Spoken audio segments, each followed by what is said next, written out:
My name is Ignacio Arruego. I work for the National Institute of Aerospace Technique in Spain, in Madrid. I'm going to show you a little bit about this LINS concept, which stands for Lunar In-Situ Sensors Packages.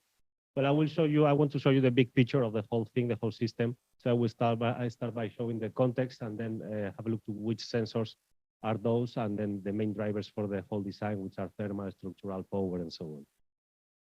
So this is part of a bigger ESA-funded project with a twofold goal. The first of them was the development of a 25 kilograms penetrator for Mars exploration, making use of inflatable EDL subsystem. The secondary target was to design a small package of sensors, scientific sensors, that should be deployed at some moment in the future within the European Large Logistics Lander. It was a Finnish Spanish consortium, and I will focus attention only on that part, on the lunar part. Okay, so the idea in the end is to be able to provide these small, let's say, boxes with whatever kind of scientific sensors may change for different missions, and to be dropped, let's say, by a rover within that EL3 program. Main target is to have less than 7 kilograms, and the main requirement, the strongest one, was to survive to the night. I mean, more than one night. I mean, it was 2 years in lunar orbit.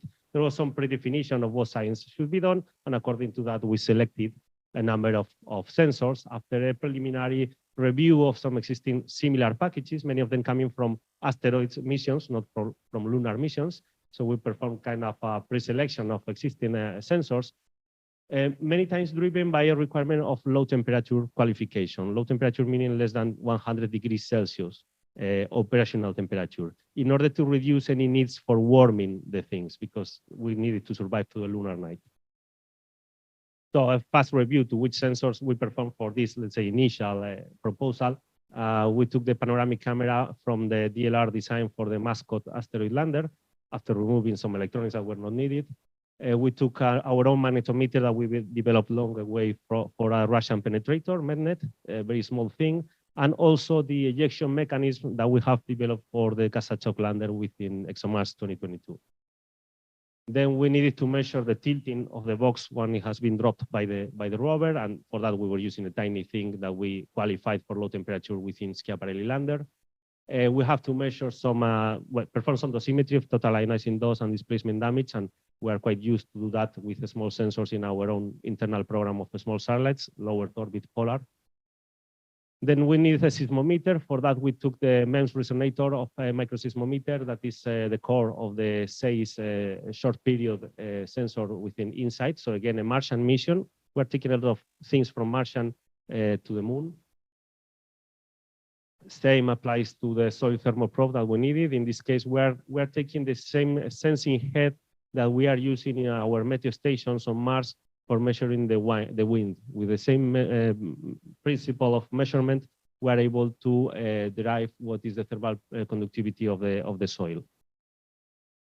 Well, what are the main drivers of the whole thing, of the whole design of this small box? Illumination and thermal, of course. So we started by having a map of the landing area, which I didn't say. The target baseline landing area will be the south pole of the moon. So we're working on Schrödinger crater, and analyze cold and hot cases. Obviously, for the cold case is the night. We suppose the soil temperature of minus, well, I say here minus 170, but actually for the design, it was taking minus 200. And same for the hot case. We have the sun irradiance at the 15 degrees elevation at the Schrödinger crater, and the soil temperature that for the plane terrain would be 5 degrees, but actually we use for the worst case 50 degrees corresponding to sloped terrains. At the beginning, we started playing with some concepts in which we avoided to make use of RHUs. We tried to make use of only electrical power, but we found easily that it was quite crazy. I mean, at the end, you need to pile up a lot of batteries to provide energy during the night to warm up the batteries, basically, because mostly the electronics can work at minus 100 and something degrees Celsius. But the batteries, even if we are using extended thermal batteries, thermal range batteries, down to minus 40 degrees for discharge, you need to warm them. So at the end, we were making use of kilograms of batteries to warm basically the batteries. So we went to a solution with an RHU, the RHU that has been under development for years under different ESA contracts in Leicester University, making use of americium-241 and providing 3 watts of thermal power.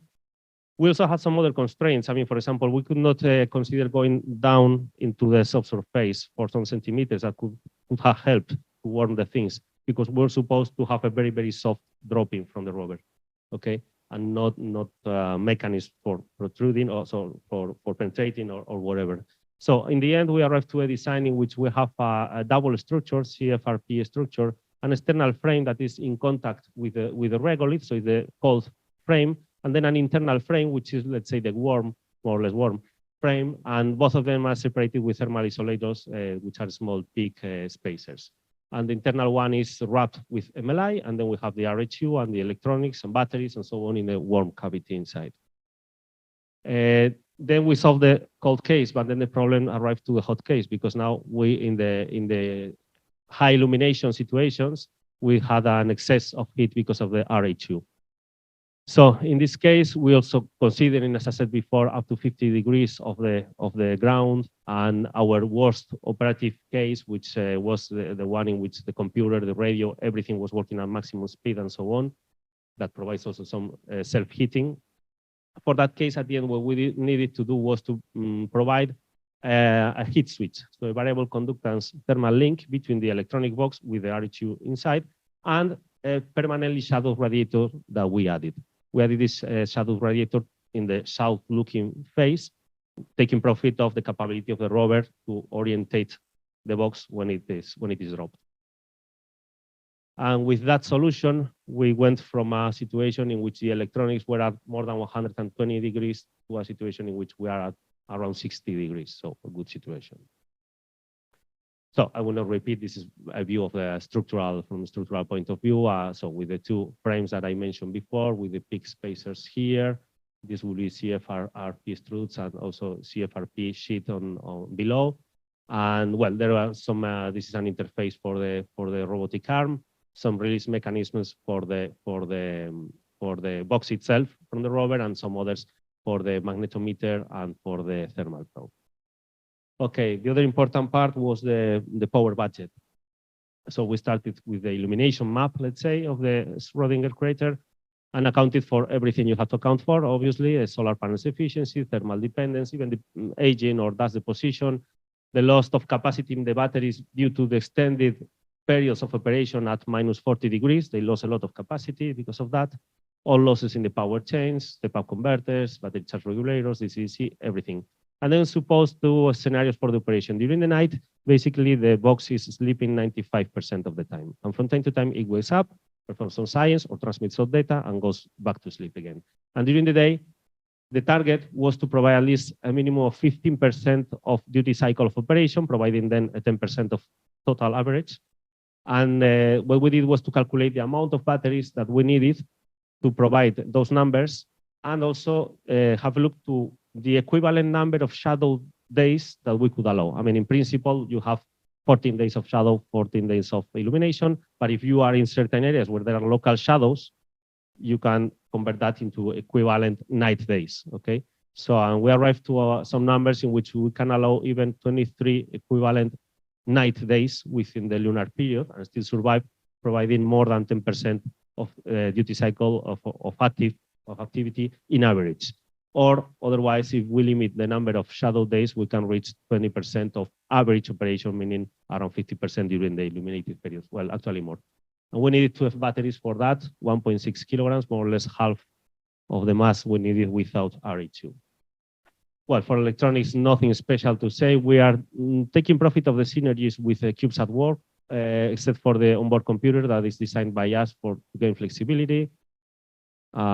Well, some numbers at the end. This is the mass budget. There are some other budgets here. The most important one was this. We are actually in the 6 kilograms, more or less in the 6 kilograms range with a lot of margins. If we add another on top system margin, we are in the 7 kilograms. So mission accomplished, let's say. And to finish, what are our continuation activities at this very moment? There are two. First one is related to ASICs, to microelectronics. We have quite large experience in developing instruments for different Martian missions, from a Russian penetrator, MedNet, Schiaparelli. We had four different sensors on Kazachok lander, plus the Raman spectrometer on the rover of ExoMars, and we have the Meteo station on Perseverance now working on Mars. For 3 of them, we have developed together with a Center for Microelectronics in Spain, ASICs, which are hard by design and capable of working down to minus 135 degrees. If we can increase, extend that low temperature range to close to 170, minus 170, 80, something like that degrees, we could make use of them to deploy small sensors even without any kind of warming. And well, this photo is just in one of our cryostats last week, where we have already tested one of those ASICs with success up to minus 190 degrees. And the other thing we are doing is taking heritage from other previous developments that we have for other missions in cryogenics, design and test these thermal switches needed for that design for the lunar environment, which is warmer than cryogenics. That's all. Thank you.